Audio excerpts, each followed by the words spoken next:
Regulatory compliance unit update. Thank you very much. Okay, thank you, Steve. Well done. Lyman was providing us some data on that.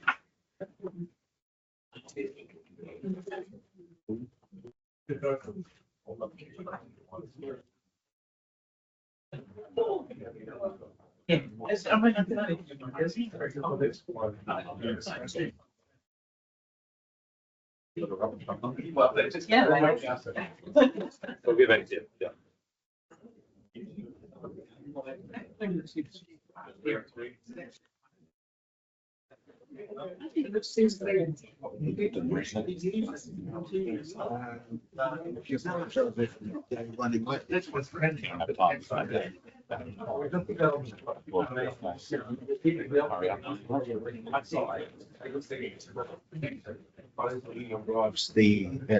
How you doing?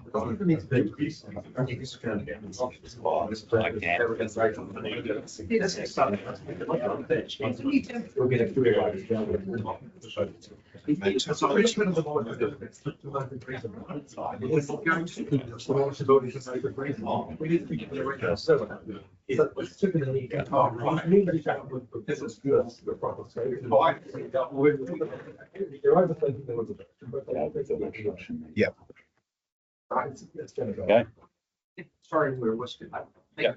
No worries. So again, I'm sitting in for Tracy Weston because she's sick, and to my left I have Lionel Bridges, who is the manager of Animal Services, and he's going to do the presentation today. So I'll hand over to him. Good morning, all. So I'll do the presentation. We're going to be covering off the compliance investigation, alcohol licensing, food safety, environmental health, and my favourite, animal management. We'll also touch on prosecutions and enforcement work we've undertaken, and we'll finish off on some information regarding our LIM applications. Got Gary Hay at the back there to help me if I get stuck with alcohol licensing. Some of our key achievements that we've achieved over the last 6 months. Noise levels, there's been a change from 85 to 97% in relation to noise control complaints and food verifications. We had a significant increase from 68 to 91%, and that was resulting in a 21% increase. The compliance investigation team, they've increased their signage campaigns in respect from 2 to 4 per annum, and that relates to the removal of illegal signage in public places. And then we're also looking at reinstating the Christchurch Tri-Agency newsletter that was last published in 2021, and that's to support the education of the sector. Meetings with the industry will recommence where tri-agencies present, reminding them of the obligations, required undertakings under the Sale and Supply of Alcohol Act of 2012, and providing early advice in respect of alcohol licenses expiring. Regulatory compliance units, in respect of complaints received, no surprises, noise is top of the pile. Compliance investigations also demonstrated a slight increase. Environmental health, animal management. Now the animal management figures only relate to priority 1 complaints, which is public safety risk type complaints, dog attacks, wandering stock, dogs rushing. It excludes our nuisance complaints, which is barkings, the majority of them. Food safety, it's also come down just a little bit. The overall volumes of complaints received has actually reduced by 2% in respect of all the complaints that regulatory compliance have received over the period. Compliance investigations, resource management and building act complaints are the most significant, making up 52% of all the complaints that they've received. followed by freedom camping, which continues to be an ongoing issue. However, the freedom camping, especially in the New Brighton area, there has been a bit of work in respect of compliance action in that space.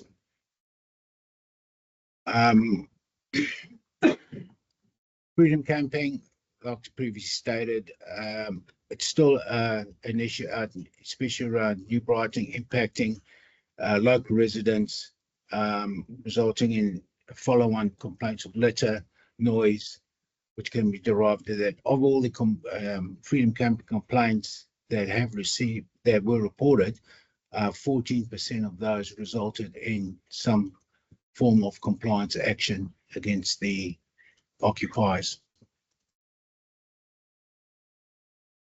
The signage campaign, ongoing throughout. There were 3 campaigns. I think we could get quite busy coming up. Can't really see my sign at all. Yeah, so it relates to removal of signage on a public place, and there were 145 signs removed as part of 3 campaigns. Alcohol licensing volumes, just all forms of applications. There were 1,751 applications in respect of alcohol licenses. The alcohol licensing team also take periodic visits to licensed premises, and they undertook 407 visits to premises. These are generally undertaken after hours. And then there was 3 events that required special monitoring: the Fish and Support Acts, Great Kiwi Beer Festival, and Electric Avenue, which was quite contentious. Food safety, busy area, a lot of applications that are coming in. The food verifications, there's a typo there, it says 49%. It actually increased by 33%, the number of food verifications of all the food premises across the city. Yeah, I think this leads on to the previous presentation. Environmental health, a lot of complaints in respect of vermin, rubbish at residential property, flies, insects. Those are the 3 main drivers in that world. And then the environmental health team also provides special advice across building, resource consent, and resource management monitoring.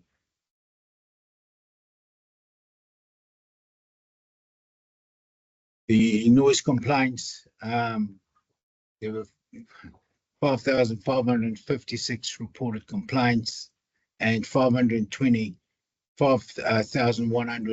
were responded to within 60 minutes, generally by the contractor. We outsource that service, and the KPI is to respond to those within 60 minutes of being reported to council. Animal management, total 269 priority 1 complaints, and we only talking about dog attacks and wandering stock on roads. Of that number, 235 dog attacks were reported, and 34 cases of stock wandering, and these are required to be responded to within 15 minutes.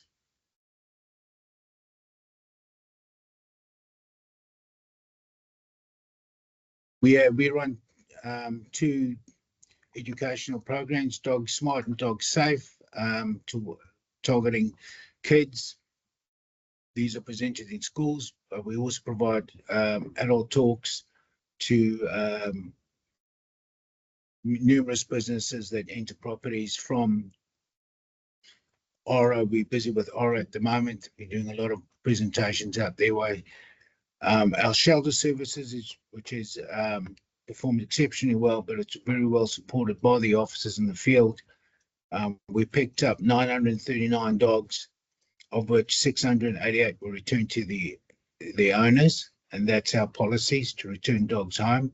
We address registrations at a later stage. 251 dogs were impounded, and we managed to rehome 20 dogs, which is really good. I enjoy the dogs going to new homes. And then we euthanized 9 dogs that we were unable to rehome due to public safety risks. Prosecutions and enforcement. In respect of animal management, we issued 540 infringements for various breaches of the Act. 415 warnings were issued. 3 abatement notices, we issued 3, and those are all for 3 properties where we had excessive barking dog complaints. All 3 of those properties, the barking complaints have ceased. We'll leave it at that. We undertook 3 prosecutions. 2 of those prosecutions have been resolved. One of the main ones was a breach of Section 32, which is a dangerous dog classification. We got a conviction, and the dog was ordered to be destroyed. The other one was for a dog attack on a person, and that dog was subsequently destroyed as well. And we have 1 pending before the courts, which is going to court again in September for a dog attack on another dog. Noise enforcement actions, 989 excessive noise directions were served by council contractors and staff, with 54 noise equipment seizures. 1 insanitary building notice was issued due to moisture egress.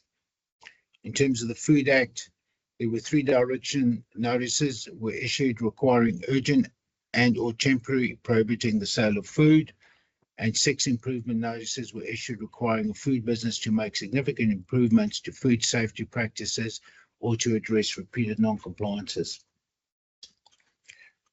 Limbs, to finish off, limbs volumes have demonstrated an increase of around 6% compared to 2024. It seems that the volumes will continue to rise for the foreseeable future. Okay, thank you. That's the end of the presentation. Questions? Okay, I've got a few. Just one very quick one for me. Why do this department put limbs there? Well, I put that to be a building. So it doesn't matter. It's still. Yeah. It's just a historical thing where this is landed, because all these units have sort of been rearranged, and we're part of the building, and there's been just sort of rearrangements of them all.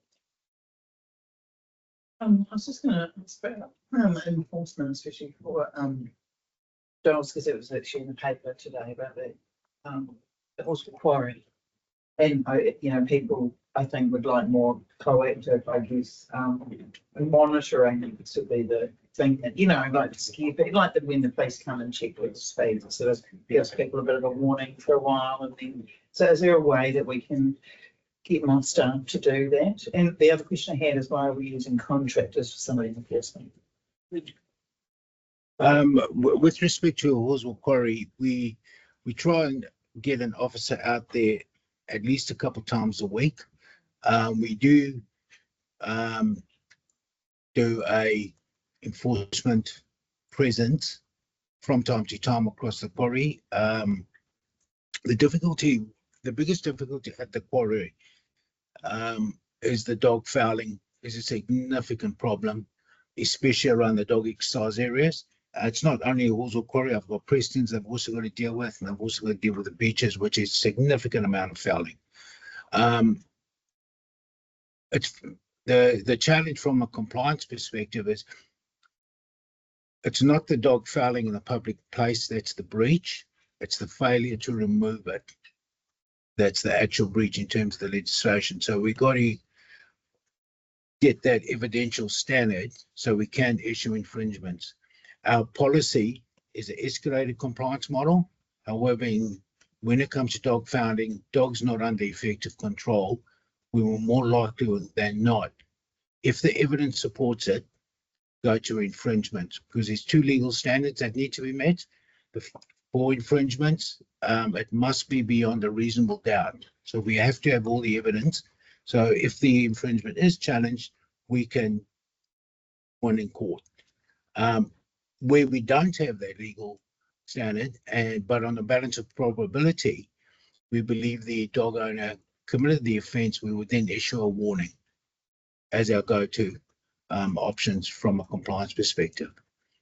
In terms of the utilisation of contractors for freedom camping and noise. Yeah, that's contracted out, that service. A lot of it's after hours, and you can see the volumes associated with those, over 5,000 for noise. So it would be quite an effort to bring that in-house. Where we get persistent sort of complaints about a premises, we do follow up with our in-house EHOs, and they do more intensive work with the owners of those properties, investigating those complaints and trying to address them. Thank you. So if you could expand a bit more on the Brian example, where I know we've been trialing some new approaches using the parking rules as a way to sort of better manage that demand. And also, if you could just talk a little bit about some of the other tools that might be available. I know there's something called the Ambassador app. Are you familiar with that? I'm not, unfortunately. No. And I think it's relating to the fact that, as I understand, if someone logs a report, say with rubbish, it doesn't necessarily get tagged to freedom camping. So it's sort of trying to understand how we're monitoring the numbers as well as the issues that relate to it, because currently if you're reporting an issue and it's split across a whole bunch of different areas, it won't necessarily show up the actual issue related to freedom camping. So it's just kind of how do we monitor it and get that information back? Because I think there are some councils are looking at using cameras that track occupancy of car parks and things. So yeah, one's around monitoring, the other one is really looking at one example. Yeah, so on the monitoring, I'll probably need to get back to you. I don't know the specifics of that, so I'll probably need to talk to the team. On the new Brighton example, you'll be aware that there's a number of conversations going on about, we've sort of, I think we've ramped up the sort of compliance side of things in terms of those in season in those areas. And then there's the parking sort of initiatives that are looking at those, the street, can't remember the name of the street, and then the car park on the beach as well. So that's more of a looking at a parking sort of approach to those areas. And bearing in mind that particular trial was quite successful for Tartan Road, that aren't familiar. And I know we looked at North Beach as well. I mean, that was a good example where we kind of looked around the freedom camping bylaw to look at more innovative approaches. Is that something that we could maybe sort of start to explore further? So sort of going, well, under the freedom camping bylaw, there are limitations as to what we can do to manage demand during the day, particularly. So is there an example from other areas around the country where they've applied other tools and where the benefits would be here? We can have a look at that. Obviously, yeah, there's been some positive sort of traction with the looking at it more holistically, the issue just from a freedom camping compliance perspective, and bring in those other sort of tools that we might have. So yeah, definitely we could look at other areas as it came up and look at our different options outside of just compliance. Thank you. Just on the freedom camping stuff. So were they just all complaint? The 162, were they complaints, or were they like also you know, when enforcement officers go in and go, you're nicked kind of thing? Yeah, those would have been complaints. Yeah. And of those 162, there were 23 infringements issued. Right. But it doesn't necessarily need to take a complaint for an enforcement officer to find someone in breach of the freedom camping bylaw, does it? Like, I mean, we've got enforcement officers out there looking at you know, different places. So do we have the numbers on those? I'm sure we may be able to provide you on that. Yes, But so if I understand the question correctly, we're looking at proactive enforcement in respect of freedom camping. Correct. Yeah. Yeah. We can And, look at that. and of that 162, do we know how many came from Akaroa or Diamond Harbour? I'm sure we could get that data. That would be helpful. Yeah, we definitely will have that data. Yeah. It's just not displayed there. So what would be quite good would be to have the 160, you know, the complaints plus the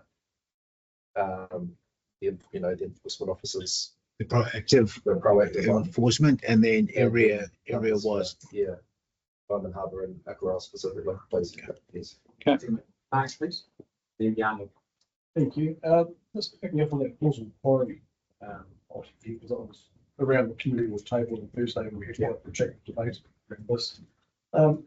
Is there a way for us to increase animal management activity into the quarry and try and bring a larger education to the operators? Because what we heard at the meeting was distressed with range.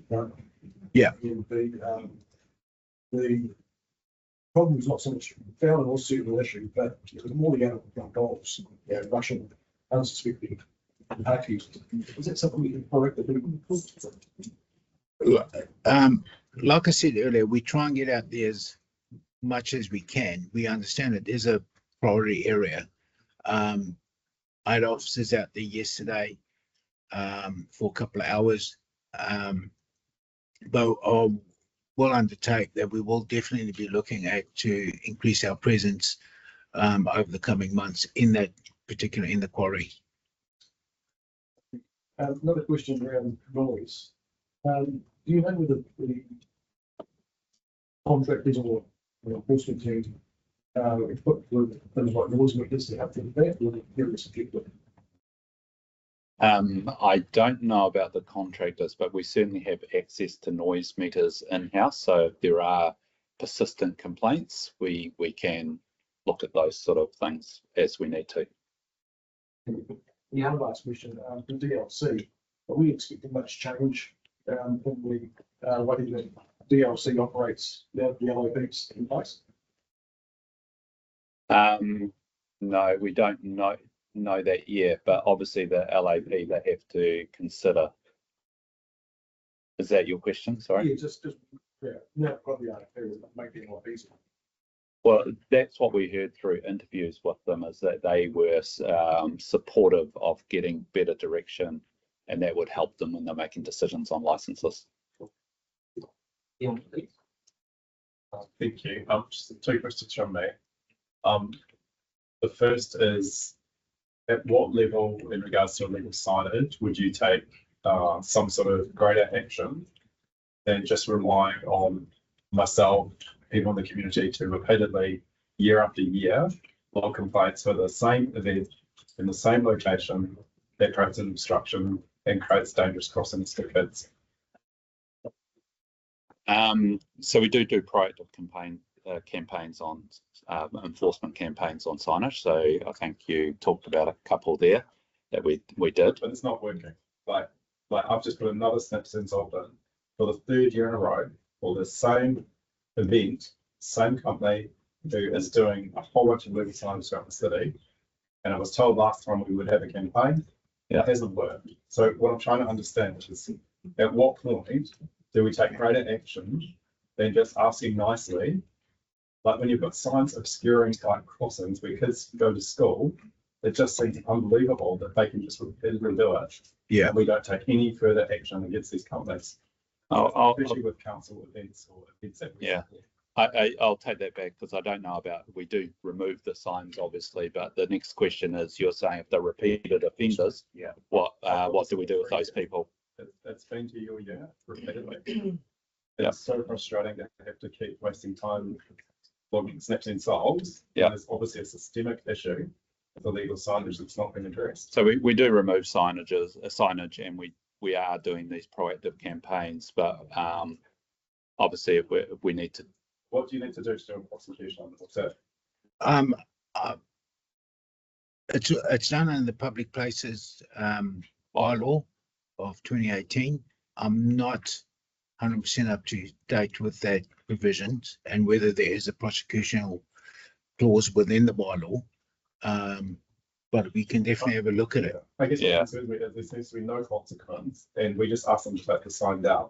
We spend time, resources that could be better addressed dealing with other more, other things. Yeah. But it just seems a very inefficient way. To answer this question, is what is the process of prosecution if we chose to, and is it possible with this legislation? Yeah, so we'll look at that. And the second question is just about the prioritisation of resources as well. Again, our compliance officers are looking at a range of compliance issues, and it's about prioritising to particular issues at a particular time. Question I had was around, so the noise, I totally understand that there's different types of noise, and I know that there's things like metal on metal special auditory characteristics, which we seem to be having a lot of problems with enforcement monitoring. For the odour issue, we didn't really get any results around the mechanics plant until we had the Smell It app. So we had an app that was created with EPAN, that a joint odour monitoring project that was very successful in getting the feedback from the local community that then get into compliance. Is there anything further that we can do in that noise space to address the complaints around the big shipping containers, the scrap metal yards, the metal on metal, what's happening in the early morning hours, where we sometimes don't have the noise enforcement being able to respond in a way that can capture it, but it is causing a huge headache for residents to the broken sleep. I'll take that back to the team and ask them the question. I know there is difficulty putting noise monitors out and how they pick up ambient. Us being able to act on those noise readings because of the ambient noise conditions and things like that. Thank you. Is there any consenting review that you can do of these locations as well, and things like hours in operation? Potentially if they have a resource consent, but it depends on the resource consent and the ability to review that resource consent, because a lot of the old ones don't have review clauses. And lastly, Aaron.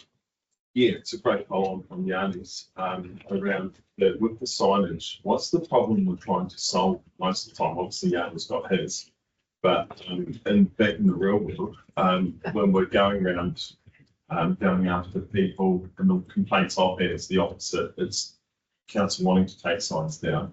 When someone owns the property, they live there, they might be a tradesman of whatever sort, and they have a sign for their own business on their own property, and our enforcement goes around wasting money and asking them to take them down. Why do we do that? So it just makes people hate it. Yeah, we act on complaints and But if someone actually complained that a builder's got a sign on his own fence saying he's a builder. Usually we would act on complaints. It would be on complaint. So we get someone, and some of them are quite persistent complaints. Yeah, I mean, we have to, if we get a persistent complainant, we have to follow that up. Right. And then we look at it, is it lawful? Signage bylaw again, so people like tradespeople are allowed to sign on their own fence. Yeah. Private property rights because someone's windability. So I'm not sure when the next review of the bylaw is, but there's both the bylaw and the district plan. Yeah. But they are opportunities for council to look at the settings for those signs. Yeah, just wanting something reasonable to be allowed and permitted. Yeah, I'm not sure the timing of that, but they will come up on their regular cycle. Possible, I'm not sure. Usually every 10 years. Thank you, Aaron, and thank you, gentlemen.